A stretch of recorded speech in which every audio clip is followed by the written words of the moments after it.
Halo Sobat Hunter, Sobat Pedeler, Sobat Lenggor, dimanapun berada, masih bersama saya di channel Nirwana Arifel.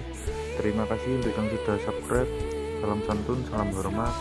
Oke, untuk unit ini menggunakan strombong UD19 panjang 65 dan juga yang 70, dan sudah support dengan nipel tempat peredam dan dua visir, yang depan paten, yang belakang semi paten. Untuk camber sudah disupport dengan reel mounting UD11 untuk tempat teleskop, supaya segala teleskop tinggal pasang.